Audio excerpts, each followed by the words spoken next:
Iran's envoy in Moscow makes bold claims as tensions rise following the U.S. ship seizure. Mixed signals from Tehran's representative add uncertainty during escalating maritime standoff in the region. Conflicting statements within Iran are followed by assurances that shipping through Hormuz remains secure. Tehran's messaging on safe passage raises questions about strategy amid heightened confrontation. Continued vessel movement challenges perceptions of control over the crucial maritime chokepoint. The high-stakes operation fuels speculation over motives behind the controversial U.S. action. Amid rising tensions, a senior Iranian diplomat is insisting that commercial shipping can still safely pass through the Strait of Hormuz under Tehran's watch. Iran's ambassador to Russia has pointed to what he describes as a new legal and security framework for safe navigation. Comments first highlighted by Russian outlet Vedomosti. His remarks were reported on April 20th, just as news broke that the United States had seized an Iranian-flagged cargo ship, sharpening global scrutiny of every move in these contested waters. Kazem Jalali said, and I quote, "Iran ensures safety of passage. Based on the security measures and the legal regime of the Strait of Hormuz, ships and vessels can pass through." Unquote. Kazem Jalali also argued that weeks of US and Israeli strikes have failed to achieve their objective of regime change in Tehran. He claimed that, if anything, Iran has emerged more unified than before, despite ongoing military threats and economic pressure. These reassurances about safe passage came as data showed that more than 20 commercial vessels had transited the Strait of Hormuz in a single day, just before the US moved in to seize the Iranian ship.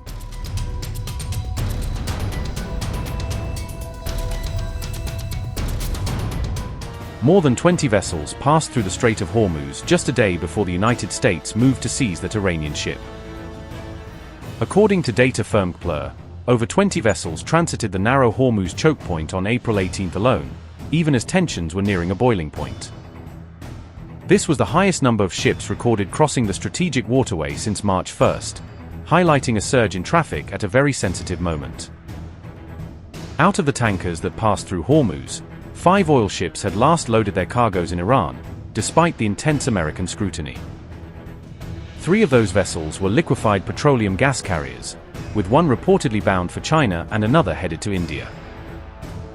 Overall, the transit of these ships demonstrated that commercial traffic through Hormuz has continued, even as rhetoric and military moves escalated. Iran and the United States were locked in a tense tug-of-war, as Trump pushed ahead with a naval blockade aimed at choking Iran's key ports. At first, Iran chose to allow ships to continue sailing through the Strait of Hormuz, citing respect for the Lebanon ceasefire and a desire to avoid wider escalation. But later, Iran announced that it would move to close or heavily restrict the strait, pointing directly to the US naval blockade as the reason for this drastic step.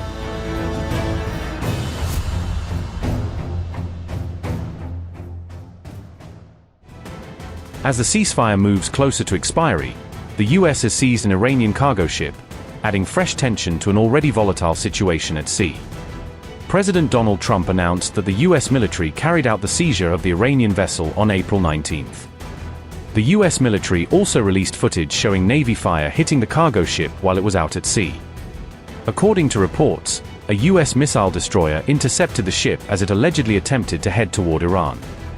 The Iran-flagged vessel was said to be traveling toward Bandar Abbas port when it was stopped, according to the US military. US officials say the ship ignored communications for more than 6 hours, which led forces to take action. The destroyer then reportedly ordered the crew to evacuate the engine room before opening fire to disable the vessel. Several shells from the warship's 5-inch Mk-45 gun struck the engine area, leaving the ship immobilized in the water. US troops later boarded the Iranian vessel and took control without meeting any further resistance. The ship is now in US custody following the operation, according to US Central Command. US officials say the vessel was taken into custody after it allegedly tried to break a US blockade on Iranian ports. Iran has strongly condemned the operation as armed piracy and theft, and has vowed retaliation over what it calls a violation of the truce. Donald Trump said, and I quote, "Today, an Iranian-flagged cargo ship named Tuska, nearly 900 feet long and weighing almost as much as an aircraft carrier, tried to get past our naval blockade, and it did not go well for them." The US Navy-guided missile destroyer USS Spruance intercepted the Tuska in the Gulf of Oman, and gave it a fair warning to stop. The Iranian crew refused to listen, So our Navy ship stopped them right in their tracks by blowing a hole in the engineer room. Right now, U.S. Marines have custody of the vessel. The Tuska is under U.S. Treasury sanctions because of its prior history of illegal activity. We have full custody of the ship, and are seeing what's on board.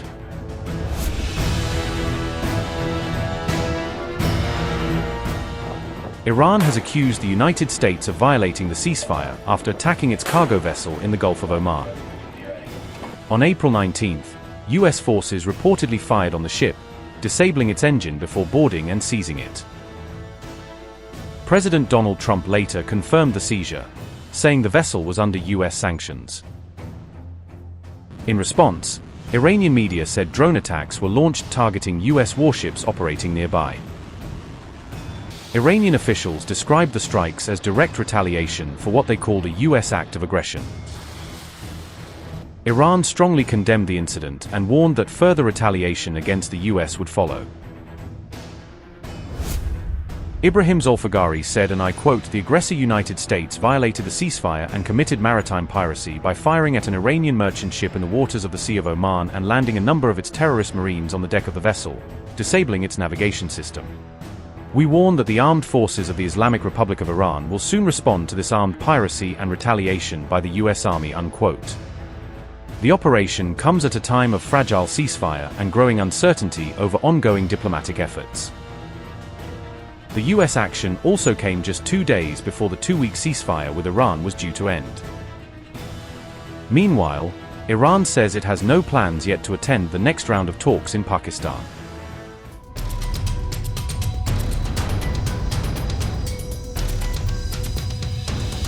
Mujtaba's most trusted military forces and Iraq's diplomatic camp are now colliding in a high-stakes power struggle over who really speaks for Iran in the Hormuz crisis.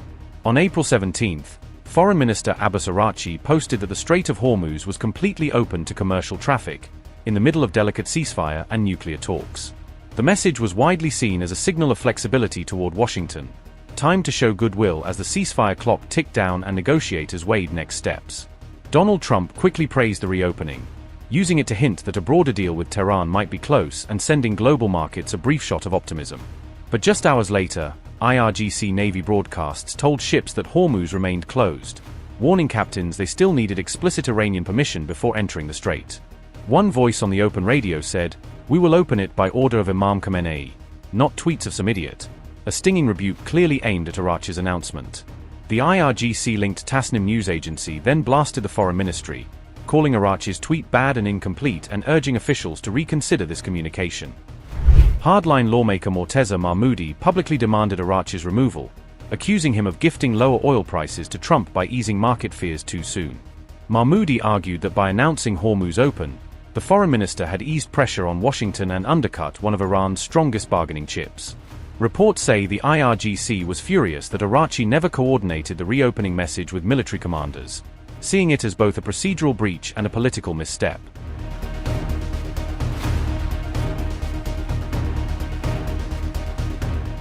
A viral naval radio broadcast has triggered a sharp diplomatic spat, dragging both Iran and the United States into a fresh war of words over Hormuz. The Iranian embassy in South Africa jumped into the fray, openly mocking U.S. President Donald Trump in a pointed post on X. That remark came after circulation of an audio clip attributed to Iran's IRGC Navy, now widely shared on social media. Persian Gulf and Oman Sea. This is Iranian-flagged Navy calling. In the recording, a naval voice warns commercial ships against entering the Strait of Hormuz without prior permission from Iranian authorities. Broadcast on International Maritime Channel 16, the message insists that Hormuz remains closed to any unauthorized vessels. It goes further, warning that ships linked to Iran's adversaries could be targeted if they attempt to force a crossing. In Persian Gulf and Oman Sea. This is Iranian-flagged Navy calling on Channel 16.